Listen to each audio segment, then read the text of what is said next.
All right, we'll get started now. So, welcome everyone. My name is Brianna Morrison, Policy Analyst here at Community Health Councils with our Community Health and Education Policy area, and I will be your moderator this afternoon. Thank you all for participating in our webinar series, Closing the Gap, Getting Ready for Healthcare Reform. This is our 5th webinar in the series, and today we'll be focusing on the prevention and wellness provisions of the Affordable Care Act, particularly the prevention fund and the community transformation grant. Before we get started, I want to quickly cover some technical logistics for today's webinar and acquaint you with what you should be seeing on the screen. In the large box on the left of your screen, you should be able to see today's webinar presentation. Please note that there will be a couple seconds delay for each slide transition throughout the presentation. The box on the right is your control panel, which executes all of your audio, visual, and interactive controls necessary for you to participate in this webinar. We'll go into depth about a few of these controls in the next few slides. To open and hide your control panel, simply click this red arrow on the left. If you all can hear me right now, this means that you joined the audio portion of this webinar by either one of two ways. You either click the mic and speakers and are listening to us via your computer or laptop, or you joined us by telephone by clicking the telephone button and calling in using the audio pin information provided. If you have any questions and or comments, you can submit them utilizing the question panel area highlighted in red. Technical assistance questions will be answered immediately. Other questions directed towards the speakers or specifically addressing the content of the presentation will be asked during the question and answer period of today's presentation and will be answered in the order in which they are received. For your benefit, please note that today's presentation is being recorded and will be added to our website next week. There will also be an opportunity for audience members to participate in the webinar via polling presentations, which have been sprinkled throughout each of today's presentations. The questions will look like this large blue box on the right, and you will have a minute to answer each of the questions, and the results of the polling will be shared with you immediately. So today we have an exciting agenda with presentations from two dynamic speakers who are incredibly knowledgeable about the Affordable Care Act, community transformation grants, and their implications on community-based advocates working in the prevention and wellness field. However, before we let them take the reins in this webinar, I want to quickly give an overview of who we are at CHC, a summary of the general premise of this webinar series, and do a brief introduction of each of our speakers. Following the presentations, we will open up the discussion for questions and answers and close with final remarks.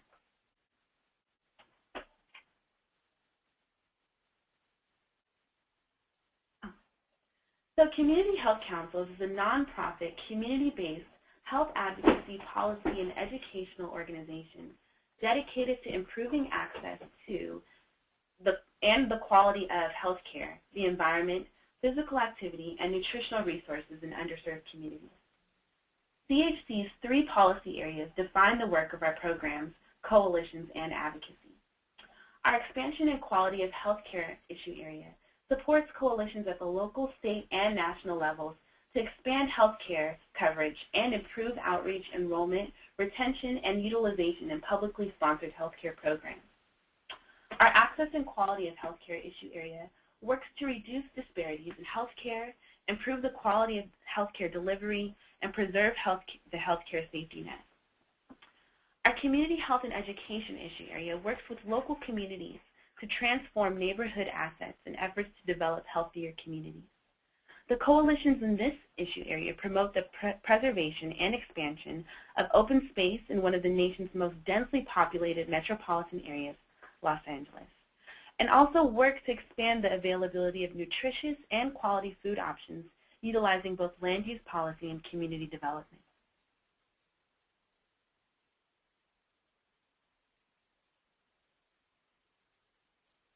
So we began this webinar series at the end of 2010 to look at the implementation of the Affordable Care Act as different provisions were put in place.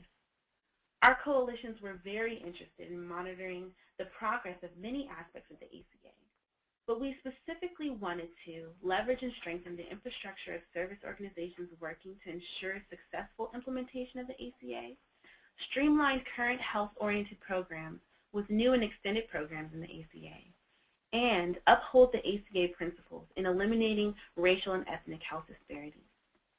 Today's webinar is focused on the impacts of the prevention and wellness provisions of the ACA on eliminating health disparities in communities of need. To lead us in this discussion,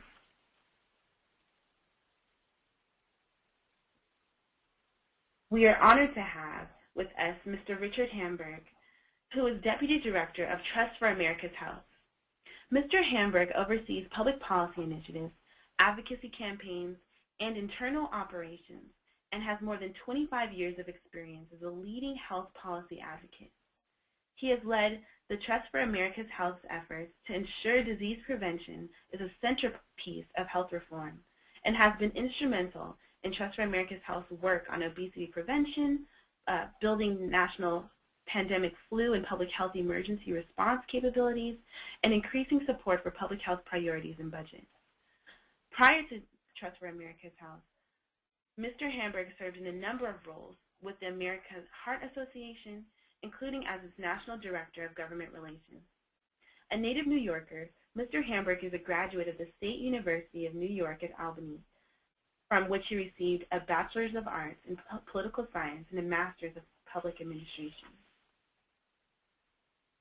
We are also pleased to have with us Dr. Paul Simon, the Director of the Division of Chronic Disease and Injury Prevention at the Los Angeles County Department of Public Health, and an adjunct professor in the Department of Epidemiology at the UCLA School of Public Health. He is board certified in pediatrics and preventative medicine and served as a medical epidemiologist in the CDC's Division of HIV and AIDS Prevention. In his current position at DPH, he oversees the Tobacco Control and Prevention Program, Nutrition Program, Physical Activity and Cardiovascular Health Program, Policies for Livable Active Communities and Environments Program, Office of Senior Health, Injury and Violence Prevention Program, and 2 CDC-funded projects focused on obesity and tobacco control and prevention. Dr. Simon received his MD from the University of Michigan School of Medicine and his MPH in Epidemiology from the UCLA School of Public Health.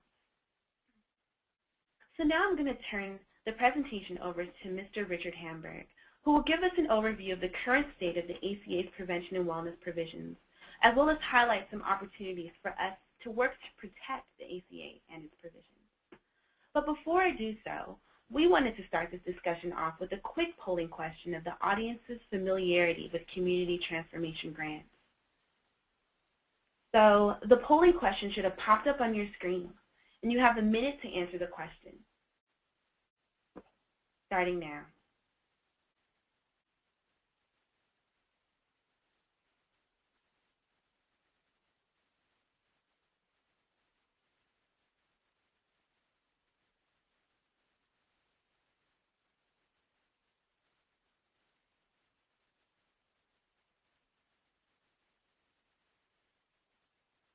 $30 seconds.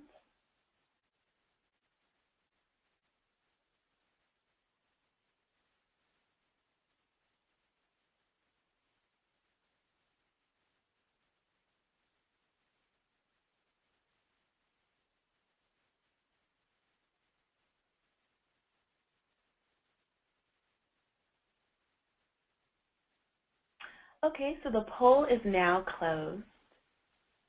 We're going to share the responses with you. So it looks like 39% of our audience is actually not familiar at all with community transformation grants. That's actually great because this is the perfect place for you all to be to learn more about the opportunities that come with the CTG grants. So hopefully this information will be useful for each of you. And as Richard provides a national perspective of the implications of these grants, you can learn more about the opportunities provided. So we are going to allow Richard to take the presentation away. And you are now unmuted, Richard.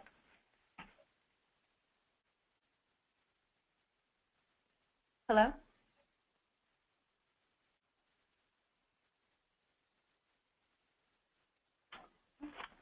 I think we're experiencing some technical difficulties. Richard, are you with us?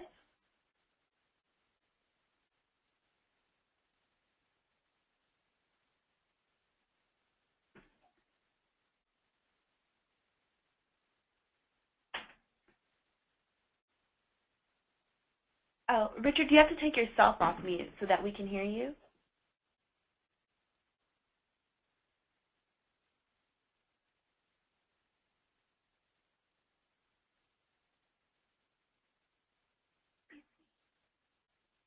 Unmute.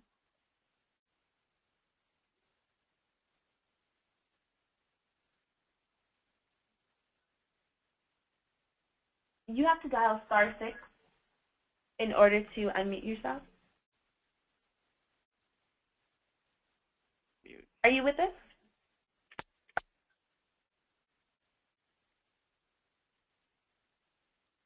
Hello?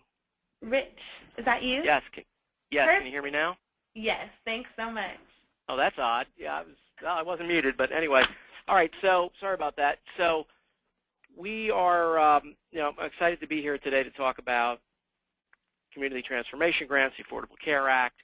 But let me give you a little background on our organization. We're a Washington, D.C. public health advocacy organization, small organization, about 15 people, funded primarily through independent or through foundations like California Endowment, the Robert Wood Johnson Foundation, the Kellogg Foundation.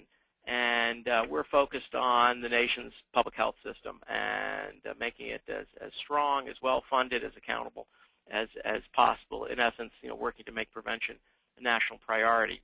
Next slide. So we're here talking today primarily about the community transformation grants. I'm going to talk a little about the national prevention strategy, but from the day that the late Ted Kennedy, who was then chairman of the HELP Committee, the Senate Health, Education, Labor, and Pensions Committee, announced that there were going to be 3 components of the Affordable Care Act, and that one of the components was going to be focused on prevention and public health, we knew we were going to have a robust set of provisions in that act, or in whatever act ended up making it through, hopefully, to the president's desk. And just to give you some reminders of what's in the Affordable Care Act from a prevention standpoint, elimination of cost sharing for preventive services in Medicare and Medicaid, elimination of cost sharing for new independent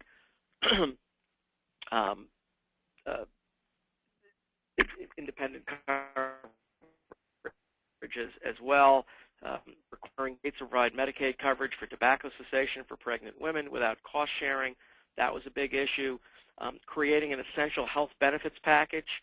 In other words, what benefits should be in plans, and that those benefits should be called, as far as preventive services, from those receiving an A or a B from the U.S. Preventive Services Task Force, and immunization. So there is a variety of these preventative services that are going to be covered that in many cases were not covered previously. Next slide, please. So there were really 2 key parts to the prevention pieces of the, outside the coverage issues in the Affordable Care Act. One was the importance of having some sort of coordinated national strategy on prevention. The other was having a more reliable, dedicated funding stream.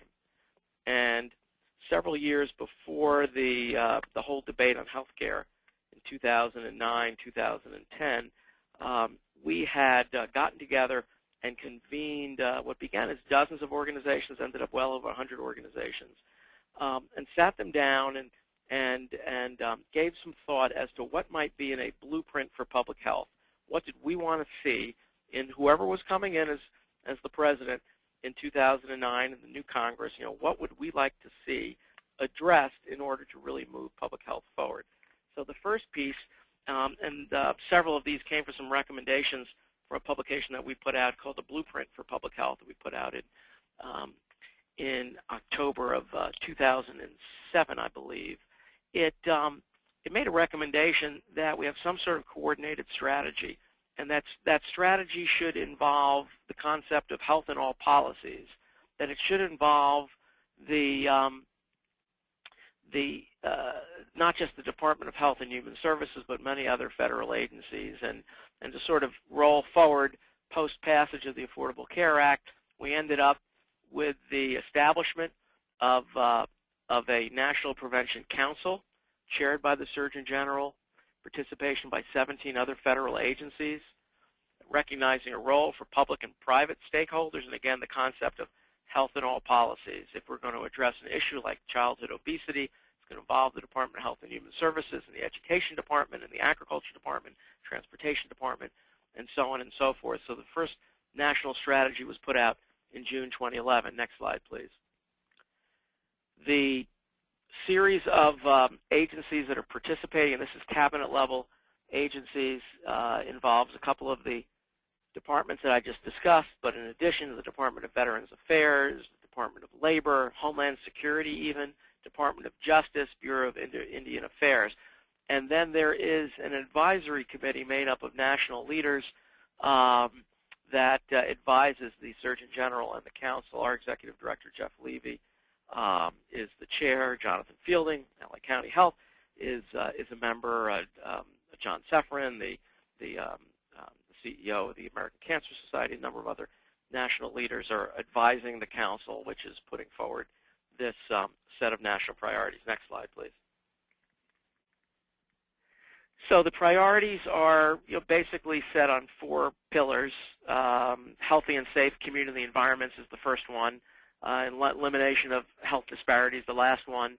But that's interwoven throughout these recommendations, and you'll see around the outside of this circle some of the specifics that are addressed in this plan: injury and violence prevention, tobacco-free living, reproductive and sexual health, that I do not believe was part of the original set of recommendations, and they did have an open period for discussion and input from groups all around the country, and so there were some changes and additions made to this. And of course, healthy living and active living are 2 of the more important aspects. And next slide, please.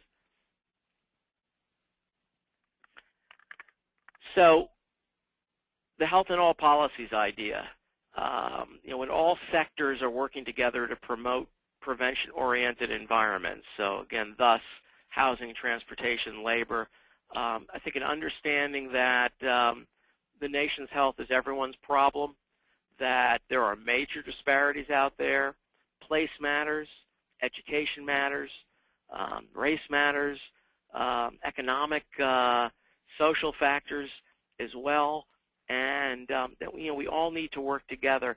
So this is not a federal government type priority alone.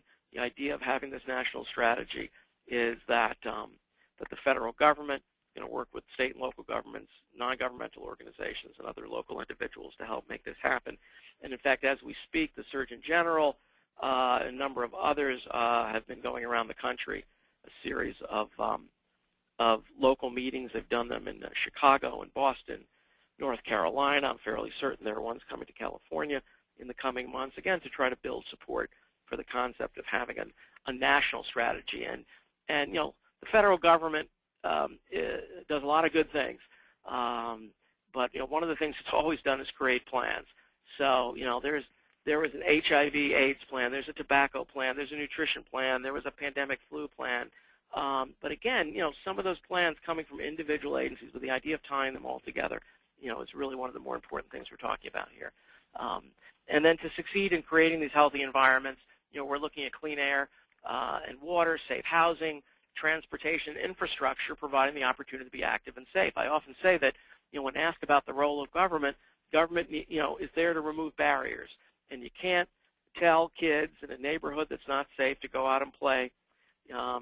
Public safety's not there, and sidewalks are broken leading to the playground, and the playground might be locked or in disarray.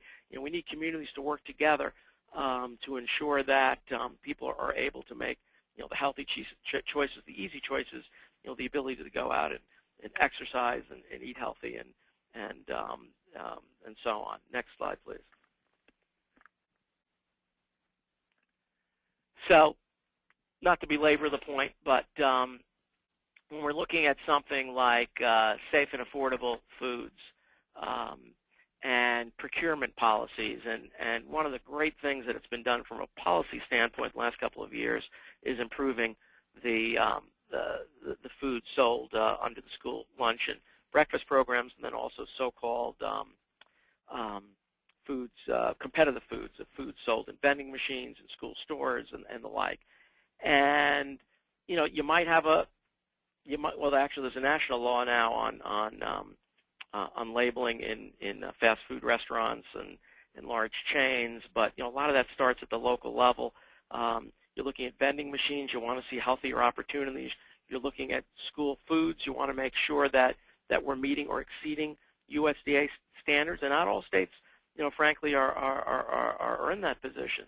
But then again, how can you tell a child or a parent sent a child away to school? They couldn't afford the meal. The meal is sold in the school setting, and it's fried, not baked, and so those kinds of things. Procurement policies, purchase healthier foods that teach programs that teach school service staff or food service staff to cook in a healthier fashion. Those are the kinds of things that are true community prevention. Next slide, please. So the other piece of the puzzle is funding. In a large way, it certainly is. And the report that we put out several years ago found that public health was chronically underfunded. I mean, underfunded to the point where it could use, close to 50% more money than it currently has. That's difficult because we're dealing with, even before we were dealing with the tough economic situation, most public health funding was so-called discretionary funding. Depending on the economic well-being of a state or a city, a town, year in, year out, funds might go up or down. And unfortunately, healthcare costs continue to go up, but then the funds invested in healthy living were not going up. And so the concept that was originally called a wellness trust began to float around in academic circles, public health circles, and then in the Congress, and eventually ended up being part of the Affordable Care Act through the establishment of what's now known as the Prevention and Public Health Fund. That was authorized under the Affordable Care Act at $15 billion the first 10 years, and then $20 billion in the subsequent 10 years. In other words, beginning at $500 million and growing up to $2 billion a year out through perpetuity. Unfortunately, this has been under attack since it was passed. It's a large sum of money. It's attached to the Affordable Care Act. House of Representatives in particular, on probably almost a dozen occasions, have either tried to defund all or part or repeal this public health fund, despite the great work that it's doing. And so it began at $500 million a year, and it's growing. Unfortunately, a few weeks ago, as part of the tax deal that Congress put into place, the tax extender package that also took care of some money that was needed for Medicare payments, they took $6 billion of the Prevention Public Health Fund. Seemed a bit counterintuitive, but they used this fund to help pay for what's referred to as the doc fix. So the idea of using prevention money that could save lives, reduce incidence of chronic disease, and save money down the line, using that money to 10 years of that money to help pay for a 10-month fix and some Medicare payment problems didn't seem to be the right thing to do, but nonetheless, that's what the Congress did, and the President signed into law. Next slide, please. So you'll see in this slide, the fund, it survives, still exists.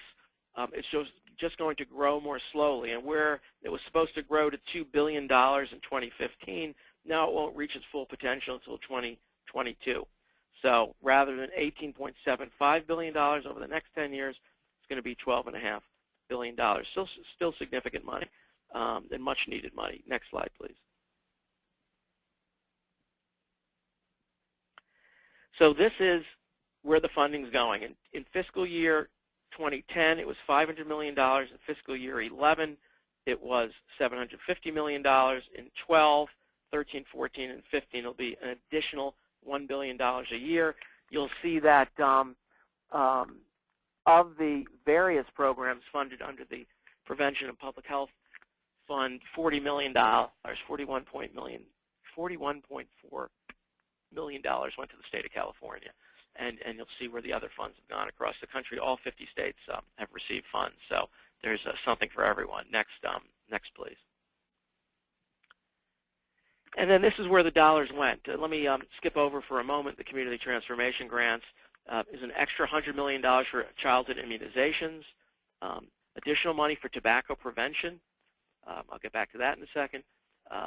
Public health infrastructure, public health workforce, the REACH program that addresses health disparities, healthcare associated infections. So a lot of different ways to use these dollars. The tobacco prevention money, you may have seen in the last few weeks a series of public service ads, kind of hard-hitting ads with some very graphic details that have been running around the country, presumably in your area as well. My understanding is, and that was prevention fund money, my understanding is that there's an 800 number quit line that's advertised that from 1 week to the next, before it ran and after it ran, day one, the number of calls in the quit line went up 77%. By day 2 and day 3, it was 110, 120% increase. So, I mean, that's true community-based prevention, getting individuals, many more individuals to call the quit line. Hopefully a large percentage of those individuals then will end up cutting down or stopping smoking over time. So that's just an example of how those funds can be used. Next slide, please. And you also see money for worksite wellness, for education and outreach, some money going toward the National Prevention Strategy, money for an early childhood obesity program, money for prevention research. I mean, that's very important. We need to put money into the programs that we know work, and then we need to put, where we are able to find more money, we need to put money into the programs that are the most effective and have the largest, broadest outreach. Next slide, please. So, the Community Transformation Grants. I'll give a broad perspective, then you'll hear more local details in a few minutes. This was one of the concepts that we had recommended. And when I say we, Trust for America's Health and dozens, literally over 100 of organizations came together, a series of these recommendations back in 07, 08. And I think at one point this was called, I'm trying to remember what the TV show is, Home Makeovers, Community Home Makeovers. In fact, I think that's been coined out in California for some programs. But it ended up, we built this upon some earlier programs, such as, for those of you involved with the YMCA's program, Pioneering Healthier Communities, it was the idea of bringing community leaders together and trying to figure out what needed to be done in a particular community. And the Pioneering Healthier Communities would bring together the YMCA, but maybe the local heart association, the mayor's office, the PTA, the public safety, Chamber of Commerce. Again, what do you do with a relatively small amount of money to try to make some real changes?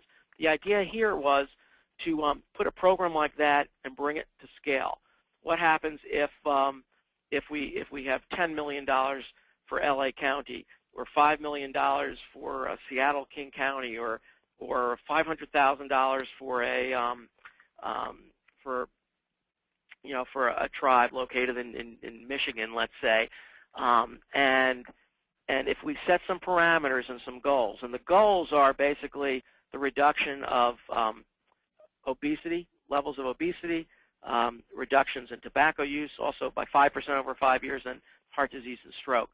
And so the dollars are to be used to come up with detailed plans for policy, environmental, and programmatic change, very much focused on policy change, creating everything from healthier school environments, food options that I talked about earlier, but also things like injury prevention and mental health programs. Those are all equally important. Next slide, please.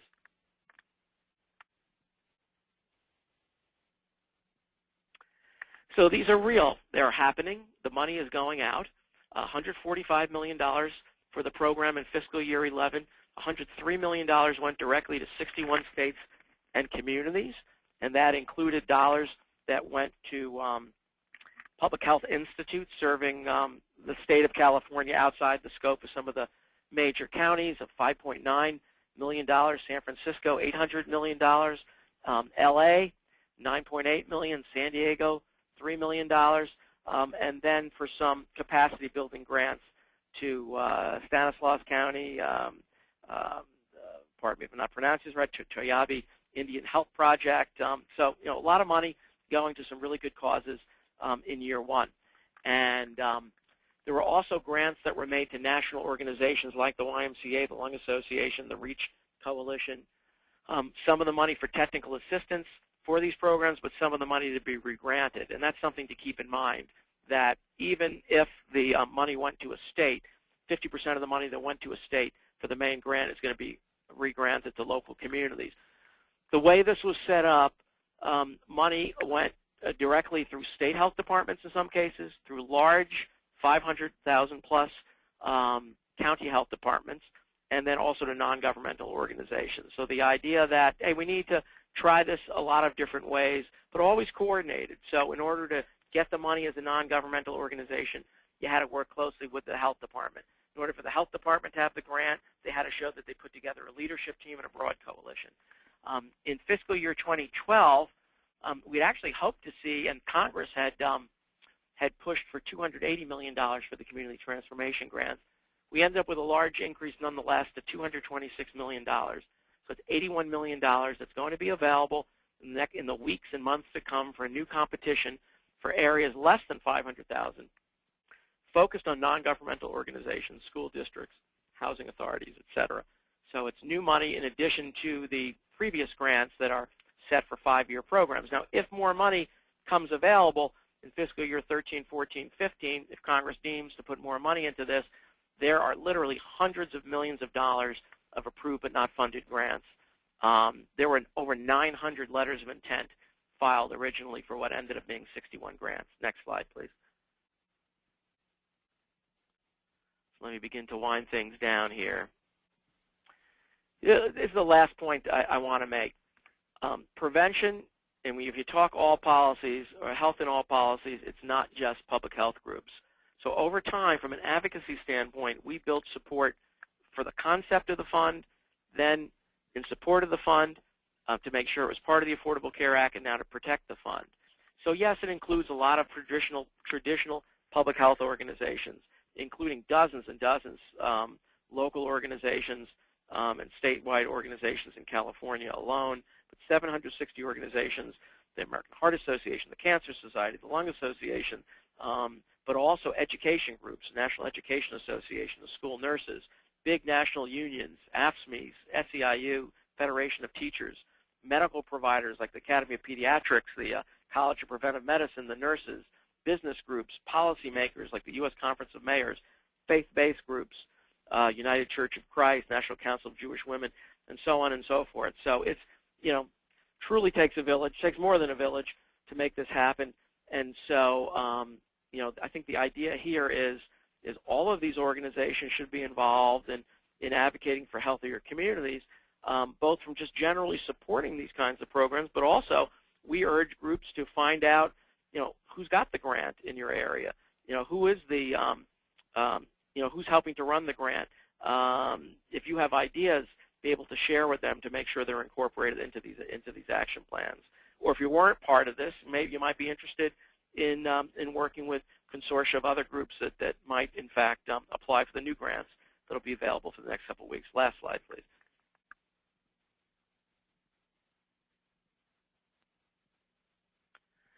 So, I can't talk about this without, just quickly talking about the challenges. I mentioned them earlier. There have been a number of legislative efforts to repeal this fund. It is a mandatory fund in a Congress that's trying to cut. To be honest, the purpose of making it a mandatory fund was to make sure that we had a steady flow of dollars for public health. And if this mandatory fund was to go away, we would see massive cuts. I mean, 10, 15, 20, 30% cuts over 2-3 year period. And half of that money ends up in states and localities. So it will impact what you're doing at the state and local level. So the mandatory nature is an objection. That it's part of the Affordable Care Act is an objection. There have been some claims that Congress doesn't necessarily control how the dollars are spent. That's not really true. And in future years, this is like any other appropriation. It's a mandatory fund, but Congress will direct the Department of Health and Human Services where to spend these dollars. So, we think it's important. It's federal dollars, and it comes from a federal piece of legislation, but it is truly, truly money to be invested at the local level under control of local organizations, both business, community-based, and the whole list that I just showed you. So let me stop there and turn the mic over. Okay, thank you so much, Richard. That was an extremely informative presentation on the Prevention Fund and also an overview from a national perspective of the Community Transformation Grants. So thank you again for your contributions to our understanding, and hopefully people got a little bit better oriented into what's being provided in the Prevention Fund. Also, just to go over some of the final thoughts, for more information, you can actually ask Richard or the information on the Healthy Americans website, www.healthyamericans.org, or you can email him at rhamburg@tfah.org. So now we're going to transition over to Dr. Paul Simon, who will talk more in depth about the Community Transformation Grants in Los Angeles County and the Department of Public Health strategies towards addressing health disparities throughout the community with these grants. So Dr. Simon, you can take it from here, and you are now unmuted. Dr. Simon, are you with us?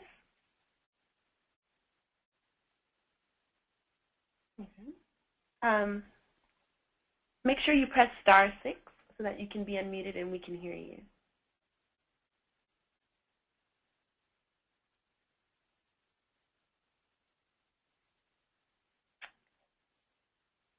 Okay. Please hold and bear with us while we try to get the microphone set up.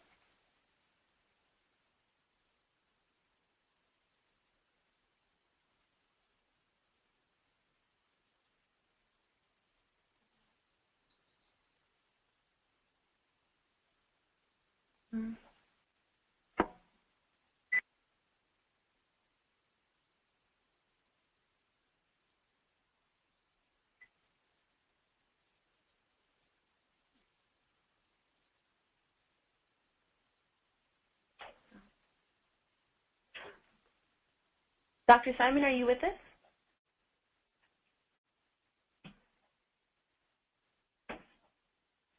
Do you see him online?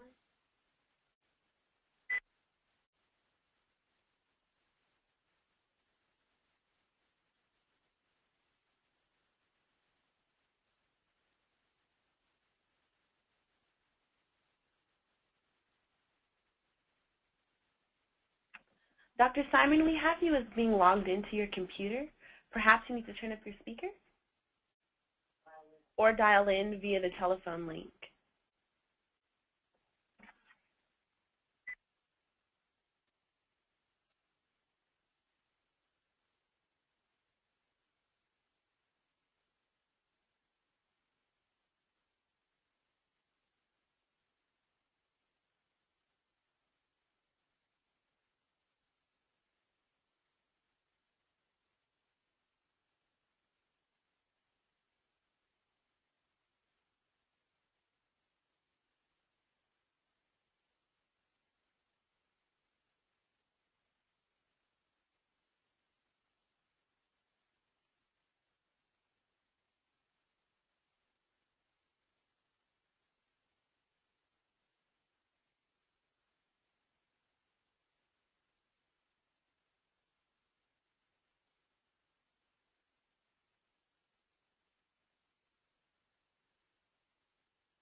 Okay, so while we're waiting for Dr. Simon to join us, we do have a couple questions for you, Richard.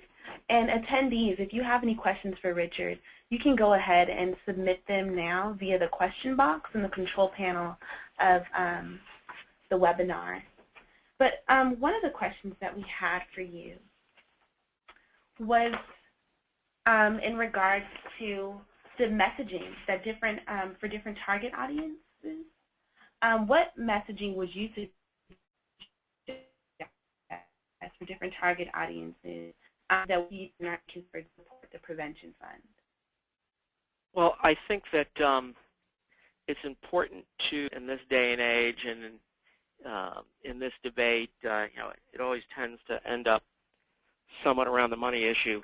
And, I think that what really made this fund happen, one of the more important tools that we had, is that in addition to that blueprint that we released a report that's referred to as our ROI report. And it was a model from the Urban Institute with some data from the New York Academy of Medicine on almost 100 community-based, population-based studies that found that if you invested $10 per person in prevention, or about $3 billion a year, you could save within 5 years of upwards of $5.60 for every dollar invested. So, I think it's important to make the case about bending the cost curve. And then we just did a small report that we put out. Also, I think it was called Bending the Obesity Cost Curve. And the Community Transformation Grant goal of reducing obesity by 5% over 5 years, we found that within 5 years we'd see savings of close to $40 billion a year if we were able to reduce obesity levels by 5%. Within 10 years, the savings was I believe over $100 million and close to $600 million within 20 years. So it's if you can make the case that it's the right thing to do, that you're reducing incidence of chronic disease and injuries and infectious disease, and that there also is an ROI. Doesn't mean that those things aren't the right thing to do, even if there wasn't an economic return on investment, but there happens to be an economic ROI, and you need to make that argument as well.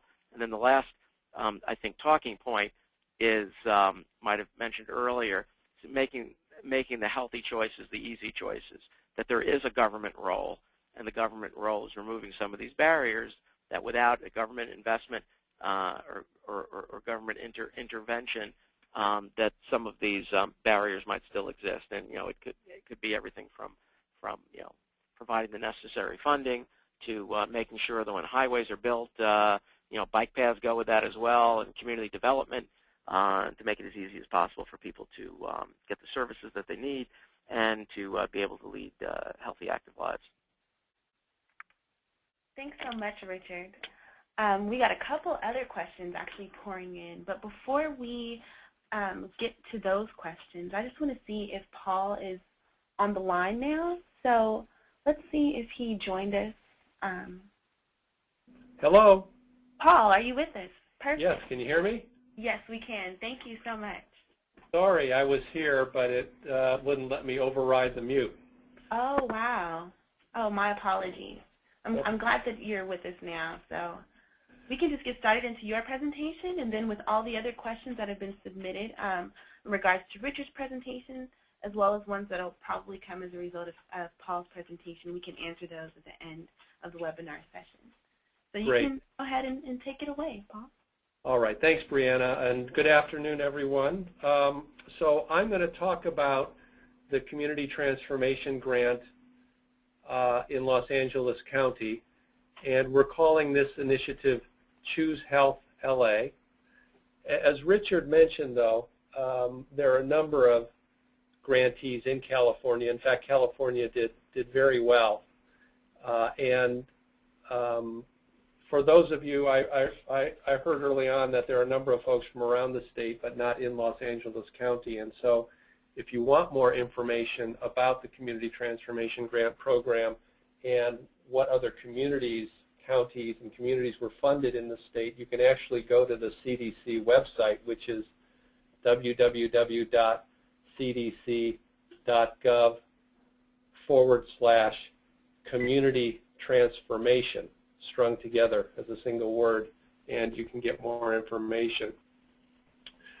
Now, I've entitled this presentation Seizing the Momentum because I think it's important to consider the context in which we begin this initiative. Next slide, please.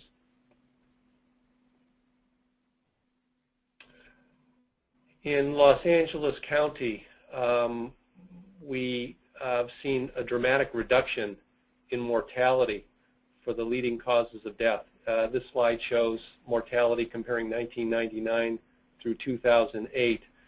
And as you look down the list of causes of death, it includes those very conditions that are targeted for intervention with the Community Transformation Grant Program: coronary heart disease, stroke, lung cancer, COPD or emphysema, diabetes, all priority areas. Very, very important. They remain the leading causes of death in our population, but it's, I think, quite remarkable the decline in mortality over the space of only 10 years. 42% decline, for example, in heart disease mortality, 45% stroke reduction in stroke mortality, and you can see on down the list. Even diabetes. We looked at this several years ago, and there at that point in time was about a 50% increase in mortality over that prior 10-year period. Now we see an 8% decline. Certainly not all of this public health community-based efforts. I think the healthcare system also has evolved in ways that are contributing advances in medical and surgical treatments and efforts to actually screen patients and intervene early on. But I think it's important to note that, for example, lung cancer mortality, a 30% decline, and we know that healthcare in this case probably is not contributing greatly because there are limited treatments for lung cancer, and yet, excuse me, this very significant decline. Next slide.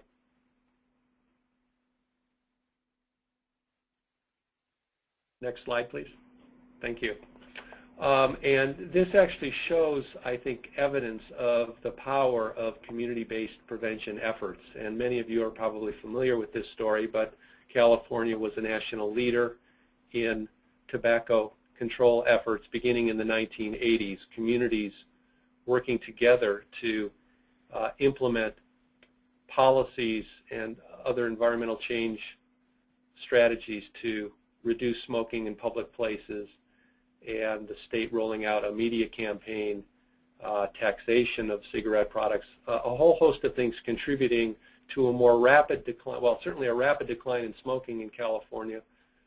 California now has the second lowest smoking prevalence in the nation behind Utah, and a more rapid decline in lung cancer mortality in California than the rest of the nation, and even more rapid decline in Los Angeles County. Next slide, please. Even in the area of obesity, where there is justifiably great concern, a dramatic increase over the last several decades in the prevalence of obesity among both children and adults, we see in Los Angeles County, and I suspect this may be the trend across the state, I don't know that for sure, but at least in LA County, there was a clear, steady increase in the prevalence of obesity among 5th, 7th, and 9th graders, and these are data from the California Physical Fitness Testing Program. So it's measured height and weights on, in Los Angeles County, close to 300,000 school children every year. And up through 2005, a very disturbing trend, close to a percentage point increase each year, over 20,000 children each year, additional children who were in the obese category that the year previously would not have been. But then beginning in 2005, something changed, and that change has been sustained, a clear plateauing, and maybe even the beginnings of a decline, although certainly we have a long way to go to get back down to the Healthy People 2010, now 2020 goal of less than 5%. Next slide, please. Even among younger children in Los Angeles County, these are 3- and 4-year-olds who participate in the WIC program, which is a supplemental nutrition program serving low-income families. But in Los Angeles County, that's a very large share of the child population under age 5. It's 50 to 60% of all children in that age group. And here again, a very disturbing trend up through about 2008, rates of obesity that are about as high as the rates we see in school-age children and adults, highlighting the fact that this epidemic is occurring very early in the life course and we need to intervene very early. But then something happening in 2009, 2010, we're seeing a plateauing and now perhaps the beginnings of a decline. Next slide, please. But it's not all a rosy picture, as this slide demonstrates. We were able to, because of the very large numbers of children in that California Physical Fitness Testing Program, we were able to break out results for all the cities and in the unincorporated area of the county, those unincorporated communities, and compare childhood obesity rates across all these various jurisdictions. And what you see here are very, very stark disparities. On the left side, the rates of childhood obesity, the cities with the lowest rates of childhood obesity, the average being 6.2%. These are rates that really haven't been seen overall in the population since about the 1960s and 70s, before the obesity epidemic. And you can see these are all very affluent communities amongst the wealthiest in the county. In contrast, on the right side, the 10 cities and communities with the highest rates of childhood obesity, about close to 33%, so about 1 in 3 children, school children, in these communities are obese based on body mass index, and these communities are characterized by their relative economic disadvantage, so the poorer communities. Really highlights the importance of targeting our efforts. Next slide, please. So the Community Transformation Grant Program, as Richard said, is part of the Prevention and Public Health Fund, and as he mentioned, there were 61 awards that were announced in the fall of 2011, 26 that were capacity building and 35 that were implementation grants. And the initiative is planned to last for 5 years. We're hopeful that that will indeed be the case, but it's contingent each year on the availability of federal funding. In the first year of the program, there was, I have 102, Richard's at $103 million nationwide for the program. We were very fortunate in LA County to have received the second largest award in the nation, about $9.5 million. Next, please. The objective of the Community Transformation Grant Program is to prevent heart attacks, strokes, cancer, and other leading causes of death and disability through evidence and practice-based policy, environmental, programmatic, and infrastructural changes in states, large counties, tribes, and territories. I think it's important to note here that the focus is really on community-based efforts that are not unproven or pilot projects. The CDC, the funder, is really looking for evidence-based or other interventions that for which there's abundant practical experience and suggestion that they'll be successful. The funding can't be used for direct service provision, so we can't use the funding to hire doctors or nurses or health educators that do one-on-one sorts of interventions. It really has to be community-level intervention. The CDC very much is prioritizing two things that can be somewhat in conflict. Number one, they want reach. They want strategies that will be jurisdiction-wide. On the other hand, they also want strategies that will address the really glaring disparities that we see. And we have to do our best to try to marry those two priorities. Next, please. So there are 5 strategy areas in the CTG program: tobacco-free living, healthy eating and active living, clinical preventive services, social and emotional wellness, healthy and safe environments. These 5 categories are right out of the Affordable Care Act, and much of it actually continues what was supported in the prior federal initiative called Communities Putting Prevention to Work. Particularly the first 2, actually categories 1, 2, and 5. 3 and 4 are new areas of work. Categories 1 through 3 are mandatory. Categories 4 and 5 are optional. Next, please. So for tobacco-free living, we're going to be building on a lot of work that's been done over the last 10 years to create protection from exposure to secondhand smoke. As you may know, California was, I think, the earliest state to pass smoke-free indoor laws that prohibit smoking in not only the workplace, but then in addition in restaurants and bars.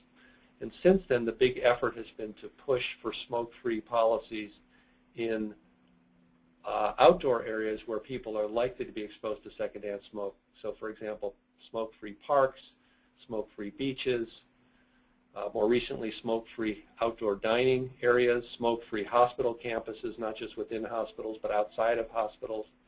And then here, a priority for our community transformation grant is expanding this area of work to multi-unit housing, because there's good evidence that smoke that is generated in one apartment spreads very easily to other apartments. And so the levels of exposure among non-smoking families, children, and adults is quite significant within these multi-unit structures.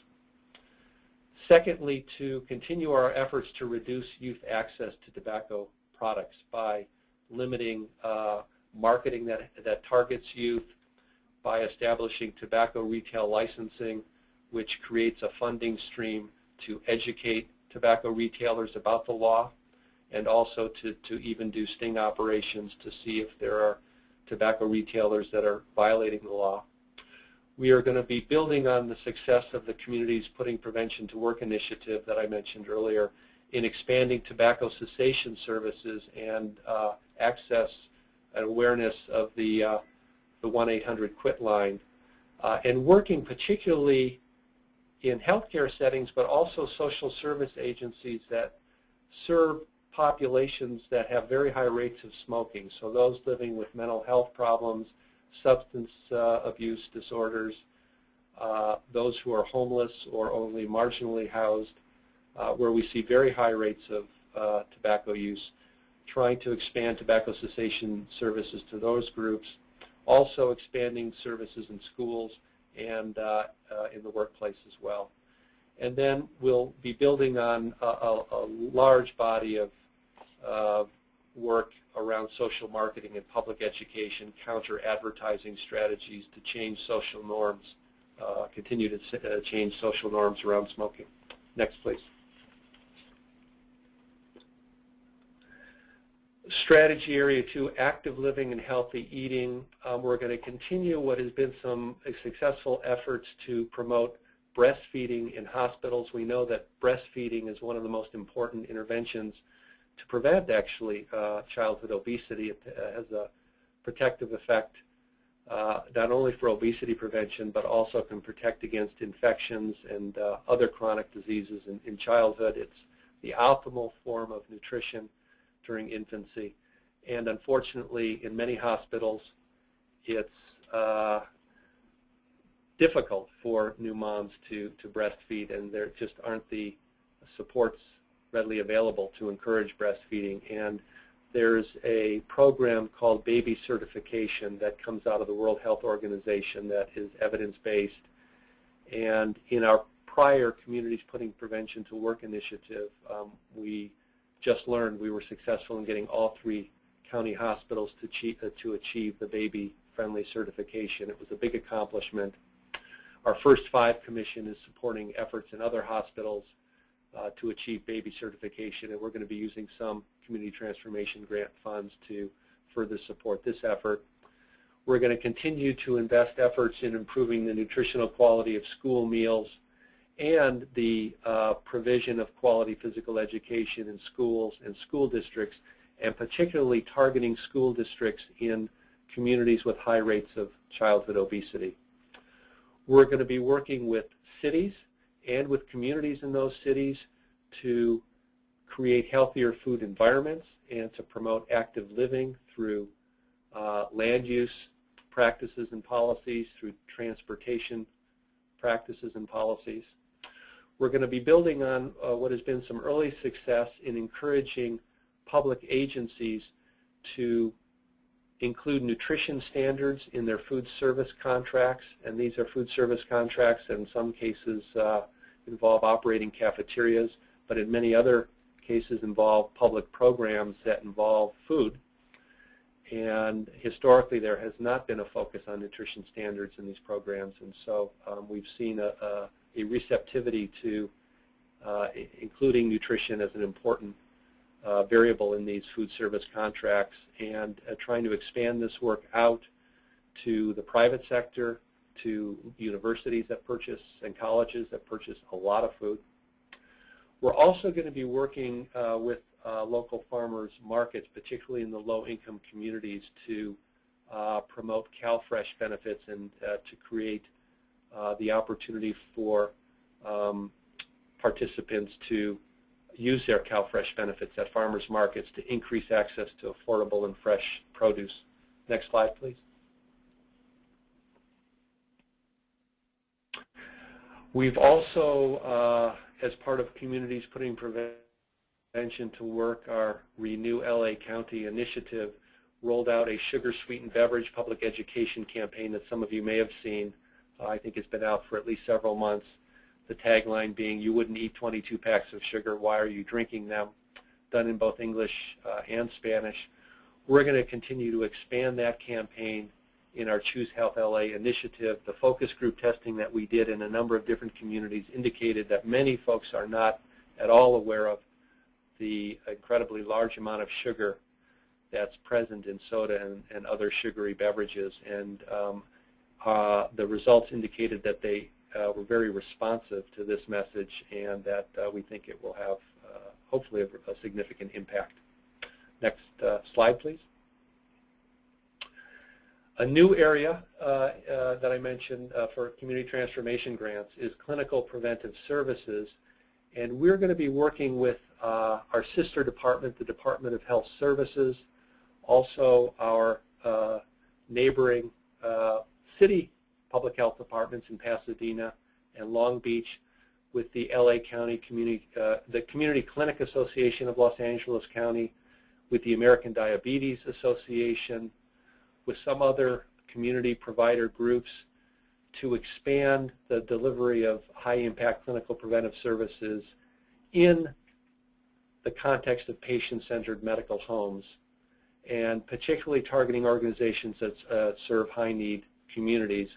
The focus will be on the so-called ABCs, on the use of aspirin to prevent stroke and heart attack, blood pressure screening and management, cholesterol screening and management, and smoking cessation.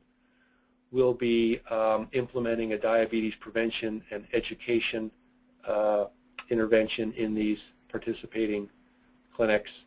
And we'll be, with the assistance of Kaiser Permanente, who will be supporting us pro bono, establishing a practice-based learning network to promote the dissemination of best practices. Next, please.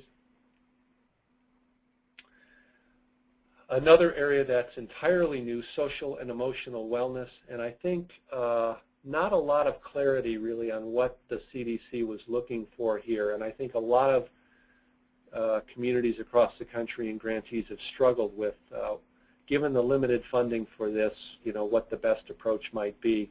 What we've elected to do, beginning, I believe, in year 3, is to work with the Department of Health Services to adopt and implement a standard protocol to screen for depression and problem drinking, and then create a referral network to ensure that those who screen positive have access to the needed services. Next, please.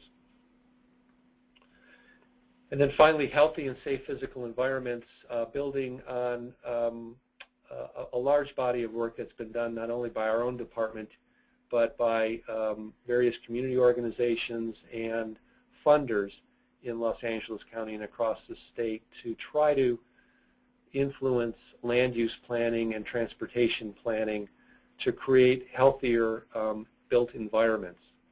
And one specific area of funding will be to support the City of LA's effort to adopt the health and wellness element in their general plan, and to implement specific, more specific strategies. So, for example, limiting the proliferation of tobacco retailers in low-income communities, developing incentives for creation of community-based health facilities, increasing access to healthy foods and open spaces. And then, in addition, we are going to be supporting the county's Parks After Dark program, which was to a large degree modeled after the City of LA's Summer Night Lights program. These are programs that are part of broader efforts to reduce gang violence in communities with very high rates of violence. And there's been some suggestion of success in the City of Los Angeles, at least in the statistics I've seen. I know there's been a little bit of disagreement about the actual impact of the program, but I think it's a very promising program. It's been implemented on a very large scale in the City of LA, on a much smaller scale in the unincorporated areas of the county, and so our funding will be used to expand the program to two additional parks in very high-need communities and to engage community groups in those areas to participate in the program and to really take advantage of the program as a platform for providing other information and support, health-related information and support services to communities. Next slide, please. And so I want to just spend a moment talking about opportunities for partners.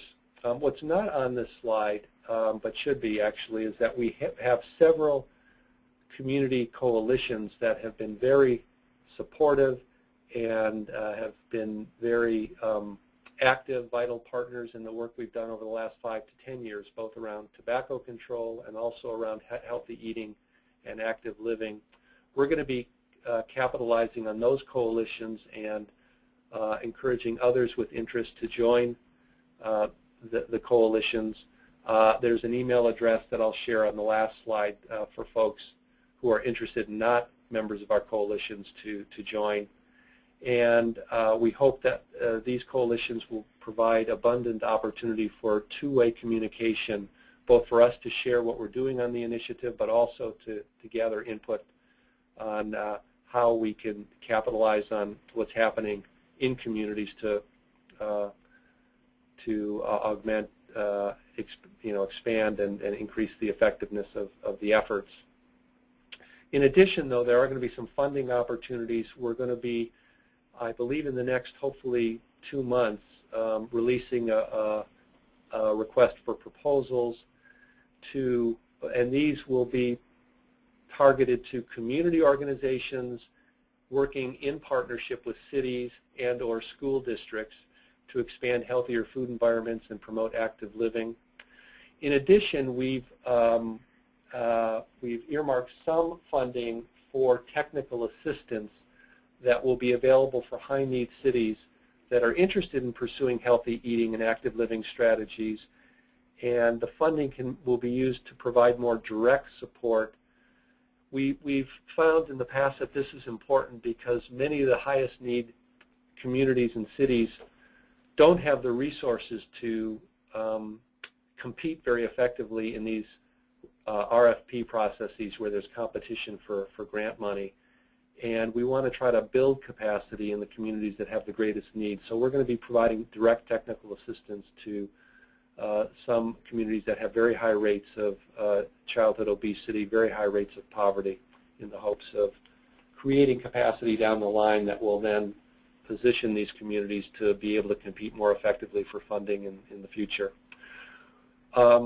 We have, as I mentioned, a healthy food procurement initiative, and we have a work group, and we will be, through our community coalitions, very interested in gathering input on how we can expand these efforts, particularly beyond just public agencies, but private organizations that purchase food for a variety of reasons. And then, in addition, we will have an RFP opportunity to support community-based organizations in implementing evidence-based strategies to limit tobacco use as well. Next slide, please. Is Mike Lays, and you have on this slide his telephone number and also his email address. And so I would encourage you to contact him if you have any questions about our initiative, or if you want to become more involved, and certainly if you want to participate on our community coalitions. We would love to have you, and don't hesitate to email him. Thanks very much. Thanks so much, Dr. Simon. Excellent presentation. Unfortunately, we don't have time for the next poll that we were going to do, so we're going to skip through that and go straight into questions for the discussion period. So if both Richard and Dr. Simon can unmute, that would be great. We only have about 15 minutes for the question and answer, so any questions that are submitted that are not answered during this time period, please go ahead and either email them to us or leave them to be submitted, and we will answer them and post them on our website along with the recording of today's presentation. So the first question that we received is actually directed to either Richard or Dr. Simon. It's about, is each awardee obligated to utilize the funds in the distribution of emphasis matching the overall list you presented, so tobacco, cessation, obesity prevention, etc.? Well, I think the CDC gives us latitude to prioritize. The funding does not have to be distributed across those 5 strategy areas based on any formula. However, I would say that there is quite a bit of oversight. There was a very detailed Community Transformation Implementation Plan, or CTIP, that we needed to complete for Los Angeles County. It's about 50-plus pages, and lots of review by our CDC project officer and others at the CDC. So I would say this is, definitely a partnership. There's no firm, requirements about how the funding is distributed across those strategy areas. Okay, thank you. Our next question is directed to Richard. It states that one of the slides on the CTG portion of the presentation indicates that the next round of grants will go to smaller efforts. Is the number on the slide $500,000, or does it reference communities with populations of 500,000? There, as referenced earlier, this next set of grants we're expecting to be targeted, if it follows the congressional intent from the Senate Appropriators to go toward non-governmental organizations in smaller. I think there's a bit of a problem with the bar being set at the 500,000 person. So that was population. Don't know how much these grants will be. We're looking at probably $20 million available each year for 4 years. So probably be a relatively smaller amount of additional grants unless they make the size of the grants smaller than the current ones. I think the reason for that direction was a little pushback from the grants champion in the Senate, Senator Harkin, who at least this time through wanted to make sure that more money was going to some smaller entities and more money was going directly to communities rather than necessarily through state and local health departments. That said, as I mentioned earlier, there are a whole host of highly rated, approved but not funded grants too that were submitted by state health departments, large local health departments, and other consortia of non-governmental organizations, and that would love to see additional dollars. And we're hoping in the future that more of those programs will be funded as well. But this particular new funding announcement will likely be the way that I explained it. Thanks so much, Richard. So the next question that came in is directed towards Dr. Simon. This question states, does the data ranking the top 10 and bottom 10 cities take into consideration the population of the various cities? In other words, do you rank the cities by size as well to indicate the number of persons at risk? We could do that. The rate calculation does take into account the size of the city because we use that as the denominator. So it's the number of children in that community. So that the rate calculation actually takes into account the size of the community. But in terms of our prioritization, we certainly, because of the CDC's interest in reach, we do take into consideration the size of cities as well. Although I would say we don't want to overlook a high-need city just because it's small. So it's kind of a complicated formula that, or a number of different considerations when we think about how we prioritize. Thank you so much for that, Dr. Simon. Our next question is back at Richard, and it states, given the constant attempts to reduce, if not eliminate, the prevention fund, what, if any, provisions are there in either the bill or CDC strategy that focus on linking interventions to economic development and job creation? Well, I think that that's more a role of the advocacy organizations, and I think that for whatever reason, in all of this push to cut funding or reduce the size of government, that at times government jobs, including public health jobs, have not always gotten their due, so to speak.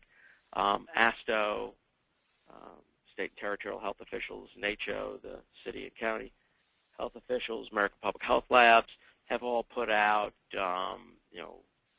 reports over the last year or two showing tremendous number of jobs being cut at the state and local level. So we're asking, more to be done with less resources and less people.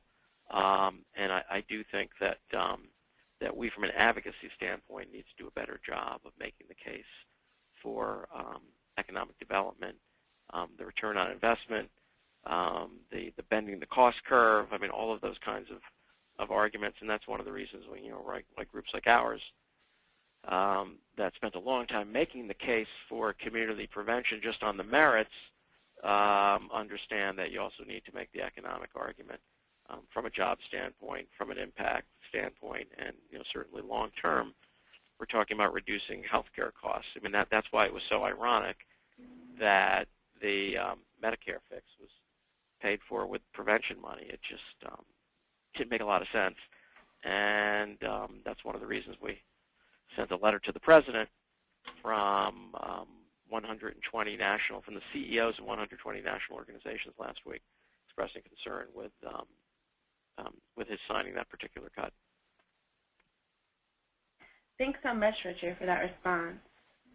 Our next question is directed towards both of you, and it states, I'm familiar with the Coalition for a Tobacco-Free LA County, but not the coalition addressing healthy eating active communities as well. Can you share a little about what this coalition has done and how to join? Thank you for that question. Yes, there are actually two different coalitions. One's called the Collaborative for Healthy Active Children, and it's a long-standing community coalition that was established as part of our nutrition program and the funding we get through the state for nutrition education activities. We're hopeful that we'll be able to move towards more policy-oriented strategies as well. The other coalition was established more recently, just 2 years ago, when we received Communities Putting Prevention to Work funding and established the program Renew LA County, Renewing Environments for Nutrition, Exercise, and Wellness. That coalition we hope to maintain or continue on through the Community Transformation Grant. In either case, I think if you just email Mike Lays, he will then make sure that he'll talk to the person that maintains the list, and we'll make sure you're on the list. Thanks so much, Dr. Simon. We have another question actually directed towards you, and it's about specifically the RFPs for the Community Transformation Grants. One participant wants to know more specifically about when they'll be released and when they'll be rewarded, and then also what is DPH's plan for reaching out to involving community-based organizations to get involved in the CTG activity. Thank you for those questions. The Healthy Eating Active Living RFP, we're hoping will be released in the next 2 months. It's a long process in our county to get these approved. It involves multiple levels of approval. In addition, the CDC is wanting to review these as well. Once they're released, we're anticipating about a 2-month period to respond, and we're giving a little bit of extra time because what we're going to be asking for is not just a community-based organization working alone or a city working alone or a school district working alone. We're going to be requiring partnership because we feel in order to be successful in creating healthy eating, active living environments, you really need those partnerships in place. We'll be providing a menu of evidence-based strategies that you can propose. So we'll be providing some, direction on what we're looking for, but at the same time, we're hoping we will offer enough flexibility to allow for community innovation as well. Once these proposals are received by us, it will be typically it's a 4 to 6 week period for review, and then once grantees are selected, it's a matter of just negotiating contracts. So it's an extended process. I think realistically we're looking at the beginning of year 2 for folks to actually be in the field doing the work. Thanks so much, Dr. Simon. We have another question for Richard, and I think you kind of touched on this earlier, but maybe you can expound upon it a little. But it states, oftentimes public health funding shortages result in cuts to prevention and wellness first. What can we do to ensure that prevention and wellness remains a funding priority despite limited financial resources? And what types of impacts do you think this prioritization would have on the future health of our nation? Well, I think it's always been a harder sell than, let's say, NIH funding. We're talking, it's trying to get members of Congress, local officials engaged. It's a little harder to touch public health, so to speak. But that said, we have great programs in place. We need to do a better job of reaching out to local policymakers to get them to understand the kinds of programs that are in their districts, the scope, and the effect. That's why it's so important. That's why policy research is so important. That's why data collection is so important. We're being held to a higher standard. We just are. We're being told we need to show results, which is an okay thing. We're being told that we need to show the return on investment, and we have to do a better job of doing that. We've had a lot of talks amongst ourselves around the next set of grant announcements through the Prevention Fund, including the Community Transformation Grants, and really to look at those announcements from the perspective, from a ribbon-cutting perspective, similar to putting a nice big new MRI machine in a major hospital and being able to really touch that. So, I think we need to involve the local policymakers at ribbon cuttings, figuratively speaking, so that they know what's on it. And when you have results, we need to trumpet them. And on the numbers on the tobacco quit line, I mean, that's the kind of stuff we have to put out there. You know, if it's process successes, that's great, but eventually it's going to have to be, you know, numbers directly related to, you know, did we in fact lower obesity by a certain percentage and tobacco use by a certain percentage? Just need to be better at doing that. Thanks so much, Richard. The next question that we have is actually for Dr. Simon. We want to know, what plans does DPH have for evaluating the project's activities associated with the grant? How will you know that you've met your goals and objectives? Again, another very good question. We're going to be evaluating at a number of different levels. I mentioned that Community Transformation Implementation Plan. That includes what the CDC calls milestone activities. So whatever the outcome is you want in the form of either a, you know, policy or some sort of environmental change, there are a number of steps that we had to outline towards getting to that goal, and those are monitored very closely. So that's sort of process evaluation. And then, in addition, we will look at all available data to see if there's some change at the population level. Richard just mentioned the importance of trying to demonstrate that, you know, we're turning the curve on obesity, or you know, continuing to reduce the level of smoking in the population. Now, those are very tall tasks, particularly for obesity, which is such a complex phenomenon. And so we're also going to be doing some targeted evaluation that will look for more immediate outcomes. For example, changes in dietary practices, or increases in physical activity levels, or even, you know, improved knowledge about, you know, what's important for health. And we won't have the resources to do that across all of our different interventions, but we were going to select a subset strategically with input from the CDC. With one, I think, consideration being that we want, as Richard said, kind of ribbon-cutting stories, or, you know, stories that are likely to influence policymakers. And so we want to pick interventions that we think are particularly promising to do the more intensive evaluation. And we also, though, want to evaluate interventions that we're not so confident about, because if something isn't working, we need to know that as well. Thanks so much, Dr. Simon, and Richard as well.